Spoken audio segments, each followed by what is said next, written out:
오늘은 추수감사 주일이죠. 한 해 동안 우리에게 베풀어 주신 은혜들을 생각. 앞서 우리가 찬양을 드렸지만 모든 것이 다 하나님의 은혜가 되는 줄 믿습니다. 우리를 돌봐주시고 또 사고 없이 이렇게 또 건강하게 하나님 앞에 나와서 예배 드릴 수 있는 모든 것이 다 하나님의 은혜고, 하나님의 은혜 없이는 우리가 살아갈 수 없지요. 그렇기 때문에 우리가 항상 은혜 받은 대로 하나님께 감사를 드려야 될 줄 믿습니다. 그래서 감사의 대상은 하나님이 되시는 거예요. 우리가 감사할 때 이 감사는 기적의 언어가 되고 축복의 언어가 됩니다. 그런데 원망하고 또 불평하고 할 때는 그것은 마귀의 언어예요. 우리가 조그마한 일에도 불평하고 또 원망하고 할 때 그것은 결국 마귀를 통해서 우리의 삶에 저주가 들어오는 것입니다. 그런데 우리가 하나님께 감사하고 기뻐하고 즐거워하면 하나님 우리에게 복을 주셔요. 우리 삶 가운데 좋은 일만 생기는 것입니다. 내가 어떤 고백을 하느냐에 따라서 우리의 삶의 분위기, 삶의 환경이 달라지는 것이지, 물론 환경이 안 좋을 수도 있어요. 그러나 우리가 하나님께 감사하면 그 안 좋은 환경도 좋게 만들어 주실 줄 믿습니다. 그래서 우리가 행복하게 사는 것은 우리가 힘들고 어렵지만 감사하면서 우리가 찬양하면서 살아갈 때, 그때 우리의 삶에 행복이 넘칠 줄 믿습니다. 그러므로 사도 바울은 데살로니가전서 5장 18절에 보면 범사에 감사하라 이렇게 말씀하고 있습니다. 그리스도 예수 안에서 너희를 향하신 하나님의 뜻이다. 범사에 감사하라. 그러니까 이 범사라는 것은 모든 상황과 우리가 살아가는 환경을 말합니다. 우리가 어떤 상황이나 어떤 환경에 놓이든지 감사를 잊지 말라는 거죠. 살다 보면 좋은 환경, 좋은 여건, 모든 것 다 잘 될 때가 있어요. 당연히 그때 하나님께 우리가 감사를 해야 되지만 그렇지 않고 좋지 않을 때도 있죠. 우리 상황이 좋지 않고 여건이 좋지 않고 정말 힘들고 어려운 그런 상황에 놓일 때가 있습니다. 그럴 때라도 우리가 하나님 앞에 감사해야 합니다. 감사할 때 하나님께서 좋은 환경에서 감사하면 더 좋게 해주시는 거고, 힘들고 어려운 나쁜 환경에서 상황에서 감사하면 그걸 회복시켜 주신다면, 그래서 이 앞서도 얘기했지만 감사는요 하나님의 역사를 일으키고 기적을 일으키는, 변화시키는 그런 능력 있는 고백이다. 그러므로 우리가 감사하며 살아가는 우리 성도들이 되어야 될 줄 믿습니다. 오늘도 사도 바울은요 본문을 통해서 3번씩이나 강조하면서 말하는 내용이 있는데, 그것은 뭐냐? 15절에 보면 감사하는 자가 되라. 16절에 보면 감사하는 마음으로 하나님을 어떻게 해라? 찬양해라. 그러니까 여러분 예배 드릴 때, 지금 우리가 예배 드린 모든 예배는요 이 감사 예배. 우리가 특별히 추수감사주를 통해서 하나님 앞에 예배를 드리지만은, 그러나 매 시간 예배 드릴 때마다 한 주일 동안 은혜 받고 하나님이 보살펴 주시고 또 내 생명을 연장시켜 주시고 건강하게 하시고 하나님 앞에 나와서 예배 드릴 수 있는 이런 은혜를 주심을 감사하는 예배가 돼야 돼요. 그래서 여러분 힘들고 어려운 가운데 왔다 할지라도 우리가 하나님 앞에 기쁨으로, 즐거움으로, 좀 밝게, 이상 쓰지 말고 주름살만 더 늘어납니다. 그래서 감사하는 예배를 하나님 드릴 때 그 예배를 하나님 받으세요. 또 17절에도 하나님 아버지께 감사하라. 우리가 감사하는 삶이 넘쳐야 합니다. 이것을 하나님께서 원하신다. 자, 그래서 감사라는 것은요 말로 하는 건데, 감사합니다 말로 하는 것인데, 자신의 상황이나 환경을 바라보면서 어떤 사람이 감사하느냐? 신앙에 성숙한 사람이 감사하는 거예요. 바꿔 얘기하면 믿음이 정말 있는 사람이 어려운 환경에서도 감사할 수 있다. 아무나 감사하는 게 아니에요. 어렵지만은, 힘들지만 그 상황에서도 하나님의 은혜를 생각하면서 또 하나님이 더 좋게 해줄 것을 생각하면서 감사하기 때문에 하나님의 은혜, 즉 다시 말하면 하나님의 믿음이 있는 사람, 믿음이 있는 사람이, 신앙에 성숙한 사람이 감사하는 거예요. 그렇기 때문에 여러분, 감사라고 하는 것은요, 우리가 세 가지를 알아야 감사가 됩니다. 첫째는 우리가 구원받았다는 사실을 믿고 알 때 감사할 수 있는 거예요. 아담의 범죄로 인해서 우리 인생들은요, 다 멸망받아 마땅한 자들이에요. 죄로 인해서 우리는 이제 지옥에 들어갈 그런 자들이 됐습니다. 그런데 예수님이 오셔서 우리 대신 십자가를 지고 몸짓기고 피 흘려 죽으심으로 우리 모든 죄를 다 대속해 주셨어요.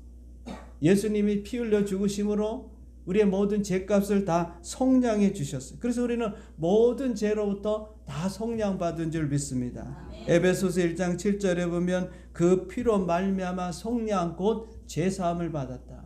오늘 여러분, 우리의 과거의 죄, 그리고 현재의 죄, 심지어 미래의 죄까지도 다 용서함 받았어요. 그래서 이제 우리는 그리스도 안에서는 여러분 죄가 없어요. 뿐만 아니에요. 우리가 죄가 없게 만들었을 뿐만 아니고 우리를 의로운 자로 만들어 주셨어요. 로마서 3장 24절에 보면 그리스도 예수 안에 있는 속량으로 말미암아 하나님의 은혜로 값없이 의롭다 하심을 얻은 자가 되었다. 이제는 여러분, 우리가 의로운 자가 된 거예요. 죄인에서 벗어나는 것뿐만 아니고 이제는 예수님 안에서 의로운 자로 하나님이 보신다. 여러분, 그래서 교회 나올 때마다 하나님이 보는 관점에서 여러분들을 봐야 돼요. 아, 나는 죄인이다. 물론 여러분, 죄를 졌을 때는 죄인이라는 고백을 해야 되지만 그렇지 않을 때는 나는 의로운 자다. 하나님이 나를 볼 때 의롭게 보신다. 그래서 예수님 안에서 우리가 의로운 자가 됐습니다. 뿐만 아니죠. 그렇기 때문에 우리는 모든 우리가 받아야 될 저주, 이 땅에서 받아야 될 저주, 그리고 우리가 결국 멸망으로 지옥에 가야 될 그 저주, 그 멸망, 그 심판을 이제는 우리가 받지 않게 됐다. 그 모든 저주도 예수님이 다 십자가에서 속량해 주셨어요. 갈라디아서 3장 13절에 보면 그리스도께서 우리를 위하여 저주를 받은 바 되사 율법의 저주에서 우리를 속량해 주셨다. 그러니까 우리는 예수님 안에서 저주가 다 지나간 거예요. 이 땅에 사는 동안에 저주가 지나갔고 우리가 또 나중에 죽어서 영원한 멸망의 저주, 죽음, 그 지옥에 들어가는 그런 형벌을 우리가 피하게 됐다, 그 말입니다. 그렇기 때문에 이제는 우리가 천국의 기업을 받은 자가 되었기 때문에 우리는 다 예수님을 믿음으로 영생을 받은 자가 된 줄 믿습니다. 우리는 다 생명을 가진 자예요. 요한복음 5장 24절에 보면 내가 진실로 진실로 너에게 이르노니 내 말을 듣고 또 나 보내신 이를 믿는 자는 영생을 얻었고 심판에 이르지 아니하느니 사망에서 생명으로 옮겼어요. 벌써 우리는 벌써 천국에 들어간 자입니다. 그래서 이 땅에 사는 동안에 지금 우리는 천국 안에서 사는 거예요. 천국의 삶을 누려야 된다 이 말. 아이고, 살아가는 게 힘들고 지옥 같다 그런 생각하지 마시고 오늘 나는 이 땅에서도 천국을 누리다가 천국의 삶을 살다가 그리고 죽음이라는 것을 통해서 천국, 영원한 천국으로 들어가는 거예요. 이 땅에서 고생하고 힘들게 살면서 천국은 맛보지 못하다가 그래서 천국 가는 게 아닙니다. 아, 예수 믿는 게 이렇게 좋은 거구나. 예수님을 위해서 내가 이렇게 천국의 맛을 보는구나. 그 맛본 것을 가지고 우리가 천국을 소망하는 거지. 너무 힘들고 어렵다고 그 어려움을 피하기 위해서 도피처로 여러분 천국을 생각해서는 안 돼요. 왜냐? 성경은 벌써 우리가 사망에서 생명으로 옮겼고 그리고 영생을 얻었고 우리가 심판을 받지 않기 때문에, 그렇기 때문에 예수님을 믿음으로 우리가 구원받게 되는데 이것은 모두가 하나님이 우리를 사랑하신 증거요. 또 하나님 우리에게 은혜를 베풀어 주신 거요. 또 이것은 우리가 구원받았다는 것은 하나님의 선물인 줄 믿습니다. 에베소서 2장 8절에 보면요. 너희는 그 은혜에 의하여 믿음으로 말미암아 구원을 받았으니 이것은 너희에게서 난 것이 아니요 하나님의 선물이다. 할렐루야. 우리가 구원받은 게 선물이라. 우리가 이 큰 선물을 받았어요. 여러분, 다른 어떤 것보다도 물질의 선물, 뭐 생명의 선물, 건강의 선물, 형통의 선물, 그런 것도 중요하지만 더 중요한 건 벌써 우리가 영혼의 선물을 받았어요. 우리는 천국의 선물을 받았어요. 구원의 선물을 받았어요. 그러니까 이 큰 선물을 받은 거 이거 하나만을 우리가 알아도 우리 삶이 늘 감사할 수밖에 없어요. 그렇잖아요. 우리는 어떤 운명입니까? 우리는 다 죽으면 천국 갈 운명, 지옥 갈 운명이 아니에요. 벌써 우리는 천국에 간 자예요. 영생을 소유한 자고 천국 안에 사는 자입니다. 그래 얼마나 감사합니까? 힘들고 어려워도 경제적으로 어려워도 질병에 걸려 있어도 우린 죽으면 천국 가니까 죽음이 두렵지 않고 오히려 이 땅에 살아갈 때 여러분 감사가 넘치는 거죠. 하나님께서 내가 무엇인데, 그렇죠? 여러분 나에게 은혜를 주시고 복음을 듣게 하시고, 여러분 아직도 안 믿는 사람들이 얼마나 많은지 말이에요. 우리나라가 5천만인데 1,000만 명이 믿었다는 것이 지금은 저 점점점 떨어져서 한 600만 명, 500만 명, 뭐 우리가 코로나를 지나면서 더 떨어졌을 것입니다. 그런데 그 많은 사람들 중에 내가 예수를 믿고 구원을 받고 영생을 얻은 자 되고 천국에 가게 됐으니 이거 하나만 알아도, 여러분 자다가도 이거 하나만 알아도, 이 은혜를 알아도 내가 감사할 수밖에 없는 거죠. 내가 뭐 잘난 게 있겠습니까? 그런데 부족하고 아무것도 아닌데 하나님께서 은혜를 주셔서 복음 듣게 하시고 예수 믿게 하시고 영생을 얻은 자가 되었으니 천국의 기업이 우리 것이 됐으니 얼마나 감사합니까? 이 구원의 감격을 우리가 신앙생활하면서 회복을 해야 돼요. 하나님께서 나를 이렇게 구원해 주셨구나. 하나님이 나 같은 자를 구원해 주셨구나. 아무것도 아닌데 이 구원의 은혜를 우리는 늘상 기억해야 됩니다. 우리가 살다 보니까 그냥 이걸 다 잊어버리고 그냥 살아갈 때가 너무 많아요. 그러다 보니까 하나님께 감사하는 걸 잊어버립니다. 그래서는 안 됩니다. 은혜 받은 거는 항상 기억해야 됩니다. 하나님께서 나를 이렇게 구원시켜 주셨지. 구원의 선물을 주셨지. 내가 뭔데 성격도 이런데 내 행동도 이런데 여전히 내가 세상 사람 같이 그보다 더 나쁜 모습도 나타나는데도 나를 구원해 주셨지. 너무너무 감사하다. 그 감사의 마음을 가지고 우리가 하나님께 나와서 이 시간 예배 드리러 주일에 올 때마다 하나님 앞에 감사해요. 감사로 예배 드리는 것을 하나님이 기쁘게 영화롭게 받으시는 줄 믿습니다. 시편 50편 13절에 보니까 감사로 제사를 드리는 자가 나를 영화롭게 하네. 제사, 옛날은 제사지만 지금은 예배입니다. 그래서 여러분 와서 하나님 감사합니다. 이 감사의 마음을 가지고, 이 감사의 마음을 가지고 하나님 앞에 예배 드릴 때 그 예배를 하나님께서 받으신다. 그저 아이고 또 주일날 가야 되는구나, 바쁜데, 그런 마음으로 우리가 예배를 드리면 여러분 와서 예배 드릴 때 그 시간 헛된 시간이 되는 거예요. 즐거움으로, 감사함으로, 하나님 앞에 자원함으로 우리가 어차피 예배 드릴 거 즐거운 마음으로 그렇게 나와서 예배 드리면 그 하나님 받으시고 기뻐하시고, 그러면 여러분들에게 또 은혜 주시고 복 주실 줄 믿습니다. 구원의 은총을 아는 자가 진정한 감사를 하는 자다, 이렇게 말할 수 있습니다. 두 번째는요, 하나님의 은혜를 아는 자가 감사하는 거예요. 당연한 거죠. 은혜 받았으면 감사해야 될 거 아닙니까? 구원도 하나님의 은혜를 받습니다. 은혜 아니고는 우리가 받을 수가 없잖아요. 그런데 하나님이 우리에게 구원의 은혜만 주는 게 아닙니다. 날마다 살면서 얼마나 하나님께서 은혜를 주시는지 몰라요. 은혜라는 것은 값없이 주시는 자비요, 그리고 은총이요, 그리고 사랑입니다. 하나님이 우리를 얼마나 사랑하는지, 하나님의 사랑이 없이 어떻게 살아갑니까? 하나님의 은혜 없이는 여러분 한순간 이 은혜를 맛보고 나면, 하나님의 이 사랑과 은혜를 맛보고 나면, 야, 나는 이제 은혜 없이는 못 사는구나. 은혜를 느끼는 자만이 이걸 알 수 있는 거예요. 은혜를 맛보지 못하니까 하나님의 은혜에 대한 사모함이 없는 거예요. 우리가 다 하나님의 은혜를 받았다고 하는 사실을 알면 감사가 저절로 나오는 거예요.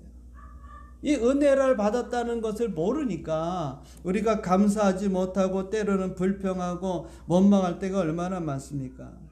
그런데 하나님의 은혜 받음에 대해서 감사하면 그 다음에 하나님께서 더 큰 은혜를 주신단 말이에요. 할렐루야. 아멘.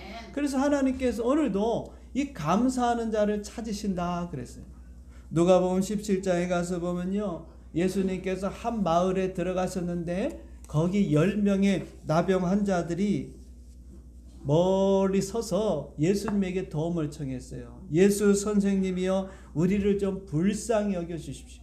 이 불쌍히 여겨달라는 것은 다른 게 아닙니다. 우리가 지금 나병에 이렇게 걸려 있는데, 이 무서운 문둥병에 걸려 있는데, 우리 주님께서는 능력이 많고 각종 질병, 장림도 안진뱅이도 또 중풍병자도 다 고치고 심지어 나병 환자도 고친다고 하니 우리에게도 은혜를 베풀어 주셔서 우리 병을 좀 고쳐 주십시오 하고 주님께 도움을 요청했어요. 그랬더니 예수님께서 그 10명의 나병 환자들에게 뭐라 그러냐면, 가서 제사장에게 너희 몸을 보이라 그랬습니다. 가서, 지금 가서. 그러니까 이 10명의 나병 환자가요, 제사장을 만나러 갑니다.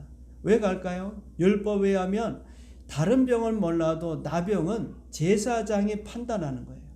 원래 의사들이 이 사람은 지금 무슨 병이다 이렇게 판단하지만, 나병만큼은요 의사가 판단하는 게 아니에요. 제사장이 이 사람은 나병 환자다 이렇게 판단하게 되면 그때부터 그는 나병 환자로 살아가게 됩니다. 그렇기 때문에 또 반대로 이제 나병이 어떤 특별한 은혜 가운데 나았다고 되면, 이제 나았으니까 나 이제 집에 가서 가족들 만날 수 있어. 그게 아닙니다. 먼저 또 제사장한테 가야 돼. 제사장한테 가서 자기의 몸을 보이고 그 나병이 깨끗이 나은 것이 확인될 때, 그때 가정으로 돌아갈 수 있는 거예요. 율법에 의하면 나병 환자들은요, 이 가족과 함께 그리고 같은 마을에서 살아갈 수가 없어요. 이 나병에 걸린 사람들은 다 내쫓았습니다. 동네 밖에서 자기들끼리 모여서 그렇게 살았어요. 버림받은 사람이었습니다. 그렇기 때문에 가족과 살 수가 없어요. 그런데 나병에서부터 자유함을 얻고 치료함 받을 때, 그때 가족에게로 돌아갈 수 있고 이제 사회 공동체로 회복될 수 있고 또 같은 동네에 가서 살 수 있는 거예요. 그렇기 때문에 예수님께서는 의사에게 아니라 가서 제사장에게 너희 몸을 보여라. 그 말의 의미는요, 예수님께서는 그들의 순종과 믿음을 보기 위함도 있지만 무엇보다도 나았다 이 말입니다. 너희가 그렇게 요구했을 때 주님께서 나았다, 가서 제사장에게 확인을 받아라. 그런데 성경에 보면 그들이 예수님 말씀을 듣고 제사장에게로 다 10명이 가다가 깨끗함을 받았다 그랬어요. 병이 완전히 치유받았다 그랬어요. 그런데 그 치유받은 중에서 한 사람만 자기가 병 나은 것을 깨닫고 예수님께로 왔다 그랬습니다. 큰 소리로 하나님께 영광을 돌리면서 예수님의 발 앞에 엎드려서 감사했다 그랬습니다. 누가복음 17장 15절입니다. 그 중에 한 사람이 자기가 나은 것을 보고 큰 소리로 하나님께 영광을 돌리며 돌아와 예수님의 발 앞에 엎드려 감사하니, 감사했다 그랬습니다. 그는 사마리아 사람이라. 또 예수께서 대답하여 이르실 때 10사람이 다 깨끗함을 받지 아니하였느냐? 그 9은 어디 있느냐? 18절 이방인 외에는 하나님께 영광을 돌리러 돌아온 자가 없다 그랬습니다. 10명이 깨끗함을 받았습니다. 그런데 예수님께 와서 정말 예수님 감사합니다. 이 무서운 나병을 고쳐주셨으니 너무너무 감사합니다 하고 감사한 사람은 한 명밖에 없다 그랬어요. 이방인, 사마리아 사람. 그 나머지는 어떤 사람이랍니까? 다 유대인이라. 오늘날로 말하면 예수 믿는 사람들은 자기가 고침받고는 다 뿔뿔이 가족들한테 또 집으로 친구들한테 가버렸는데, 믿지 않는 사람이 병 고침을 받고는 하나님 앞에 와서, 예수님 앞에 와서 감사했다 이 말이에요. 오늘 여러분 우리가 하나님의 은혜를 받으면요, 잊지 말아야 돼요. 여러분 큰 것만 생각하면 안 됩니다. 다시 말하면 하나님께 은혜를 받았다면 여러분 큰 것만 감사할 게 아니라 보잘것없는 작은 것도 감사할 수가 있어야 된다 이 말이에요. 뭐 내가 지금 중병에 걸렸다가 고침을 받았어요. 그럼 당연히 감사해야죠. 감기 걸렸다가 고침 받았어요. 그러면 그것도 감사해야 되는데 그건 그냥 넘어간다 이 말이에요. 작은 것이라도 여러분 감사할 수 있어요. 한 1년 동안 추수감사절만 감사하는 게 아니고 정말 감사한 일이 있으면 여러분 내가 보답하고 싶잖아요. 어떤 사람이 나한테 도움을 주는데 그 너무 큰 도움이 되면 어떻게 합니까? 감사해야죠. 그 당연한 거 아니면 하나님 앞에 마찬가지 아닐까요? 여러분 큰 것만 생각하지 말고 작은 것도 하나님 앞에 감사해야 이게 점점 커지는 거예요. 우리는 큰 것만 하나님이 큰 축복을 주면 그때 내가 하나님 앞에 감사하고, 그때 하나님의 나라를 위해서 큰일 하고, 그때 내가 선교하고, 그때 내가 하나님 앞에 뭐 11조하고. 여러분, 언제 그렇게 됩니까? 적을 때 해야 돼. 적을 때. 지금 작지만 그 작을 때부터 해야 우리가 커도 할 수 있는 거예요. 크면 할 수 있을 것 같아요? 여러분, 못합니다. 그것도 훈련이 돼야 되는 거예요. 그래서 감사도 여러분들이 정말 은혜 받았다면 그걸 잊지 말고 감사해야 될 것이고, 또 다른 사람에게 내가 은혜 받은 것을 잊지 않으려고 여러분 생각해야 돼요. 우리가 받은 은혜가 있으면 그 은혜를 잊지 말고 감사해야 돼요. 은혜를 아는 자가 감사하는 거예요. 은혜를 모르면 여러분 감사할 줄을 모르는 겁니다. 그래서 다른 것보다도 하나님의 은혜를 깨달으면 여러분 자꾸 감사해야 돼요. 하나님 감사합니다. 그래야 더 큰 은혜를 주시는 거예요. 그래 더 큰 축복을 받는 거예요. 여러분 하나만큼 또 주시는 거예요. 그게 하나님의 원리입니다. 더 많이 주세요. 자꾸 많이 주세요. 많이 주면 어떻게 하겠다는 겁니까? 하나님께 감사는 안 하고. 그러면 여러분 우리가 더 큰 복을 받을 수가 없어요. 그 다음에 세 번째는요, 하나님의 말씀이 우리 안에 충만할 때, 그럴 때 감사가 나오는 겁니다. 16절에 오늘 말씀에 보면 그리스도의 말씀이 너희 속에 풍성히 거하여 모든 지혜로 피차 가르치며 권면과 시와 찬송과 신령한 노래를 부르며 감사하는 마음으로 하나님을 찬양하고 그랬습니다.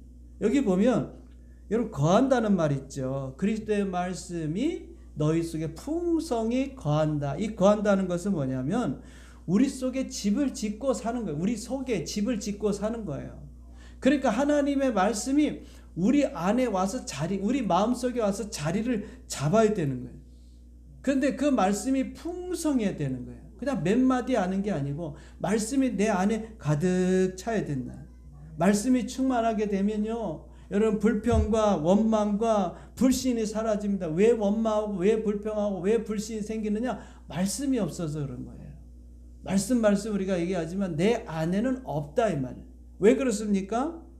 여러분 이스라엘 백성들을 보면 40년 동안 하나님이 다 먹이고 입히고 만나와 메추라기 주시고 반석에서 물을 주시고 의복이 헤어지지 않고 병든 자도 없고 건강하게 40년 동안 모든 백성이 살았습니다. 기적 같은 일이죠. 감사할 일밖에 없잖아요. 그런데 그들은 감사하지 않았습니다. 조금만 힘들면 불평, 조금만 어려우면 원망, 불신, 야 우리 다 죽겠다, 애굽으로 돌아가자, 이런 이야기만 하고 매일매일 하나님 은혜를 주는데 그 은혜를 깨닫지 못했습니다. 왜 깨닫지 못했을까요? 그들 마음속에는 하나님의 말씀이 없었던 거예요. 하나님께서 주신 내마가 없었던 거예요. 약속의 말씀을 붙들지 못한 거예요. 하나님은 모세를 통해 주신 약속의 말씀이 뭡니까? 너희는 적과 꿀이오는 가나안 땅을 너에게 주겠다. 모세에게만 그 말씀을 준 겁니까? 아니에요. 이스라엘 백성들에게도 줬어요. 그런데 그들은 그걸 주신 내마를 자기 마음속에 새기질 않았어요. 그래서 광야에서 그냥 살다가 불평하다가 하나님이 가나안 땅으로 들어가라, 가데스바네에서 야 들어가라 했는데 그곳에는 뭐 성이 견고하고 안악자손 거인들이 살고 우리 그곳에 가면 다 죽습니다. 우리는 메뚜기와 같습니다. 그런 생각만 하다가 결국에는 광야에서 다 죽고 말았죠. 하나님의 말씀, 약속, 적과 끓이는 그 내마의 말씀을 마음에 간직했다면 지금은 내가 힘들고 어렵더라도 그걸 소망하고 살아가면 왜 불평했겠습니까? 마음속에 말씀이 없으면 그렇습니다. 오늘 여러분 우리가 힘들고 어려울 때 감사가 나오지 못한 이유는요, 다른 게 아니에요. 하나님의 약속의 말씀을 내가 붙들지 않기 때문에 그럽니다. 예를 들어서 여러분이 만약에 실패한 가운데 있다면은 그때 여러분 하나님 말씀이 내 안에 있으면 우리가 좌절하거나 낙심하거나 불평하지 않습니다. 예를 들어서 마가복음 9장 23절 같이 할 수 있거든 무슨 말이냐? 믿는 자는 능히 하지 못할 일이 없다. 여러분 이 말씀을 내가 붙들면 위기가 와도 흔들리지 않는 거예요. 그래 다시 한번 또 도전하자. 또 다시 도전하자. 하나님이 믿는 자인 능치 못할 일이 없다 그랬어. 그러니까 또다시 도전하니까 불평보다는 믿음을 갖게 되고 소망을 갖게 되고, 또 여러분 경제적 어려움을 당하고 힘들고 어려울 때 미래가 불확실할 때 마태복음 6장에 뭐라 그랬습니까? 목숨을 위하여 무엇을 먹을까? 또 무엇을 마실까? 몸을 위해서 무엇을 입을까? 염려하지 말라 그랬어요. 목숨이 음식보다 중요하고 아니면 몸이 의복보다 중요하지 않냐. 그러니까 여러분, 그 다음에 공중에 나는 새를 봐라, 들에 핀 백합화를 봐라. 마태복음 6장을 보면서 경제적 어려움이 있으면 그 말씀을 내가 마음에 새게 합니다. 그럼 소망이 생기는 거죠. 그렇구나. 참새 한 마리도 하나님 뜻 안에면 떨어질 수 없고, 우리 머리털 빠지 다 새신바 되시고, 그때그때마다 필요한 걸 다 공급하시는 분이 하나님이란 사실을 말씀을 통해서 내 심령에 여러분 붙들고 있으면 어려울수록 소망이 생기는 거예요. 하나님 도와주실 텐데. 이스라엘 백성들도 광야 생활하면서 다 먹이 입히고 하셨는데 설마 하나님께서 나한테 어려움을 주시고, 물론 지금은 어려울 수 있어요. 말씀이 내 안에 있으면 소망이 생기는 겁니다. 감사가 나오는 거예요. 그래, 내가 하나님 말씀 붙들고 힘을 내야지, 용기를 내야지. 하나님은 다 길을 열어주실 거야. 그런 위로의 말씀들을 우리가 붙들어야 돼요. 만약에 두렵고 염려가 되고 불안할 때는 이사야 41장 10절입니다. 같이 한번 읽어볼까요? 두려워하지 말라, 내가 너와 함께함이라. 놀라지 말라, 나는 네 하나님이 됨이라. 내가 너를 굳세게 하리라. 참으로 너를 도와주리라. 참으로 나의 의로운 오른손으로 너를 붙들리라. 아멘. 하나님이 여러분 붙들는, 하나님 여러분과 함께 하신다 그 말이에요. 내가 지금 혼자 한 것 같고, 나만 남은 것 같고, 나의 도움은 없는 것 같고, 하나님 말씀을 통해서 우리가 힘을 얻어야지. 다른 데서 누가 도와줍니까? 여러분, 내가 위기에 처하면요, 제일 힘든 게 뭐냐? 나 혼자인 것 같아요. 말씀이 들어오니까 그 말씀으로 힘을 얻고, 그래, 하나님께서 도와주실 거야. 나와 함께 하실 거야. 낙심하지 않는 거죠. 소망을 갖는 거지고, 그리고 감사하는 거죠. 감사해. 그 어려운 때도 있었는데 또 하나님 말씀을 주시네. 힘을 내자. 그래, 말씀밖에 없잖아요.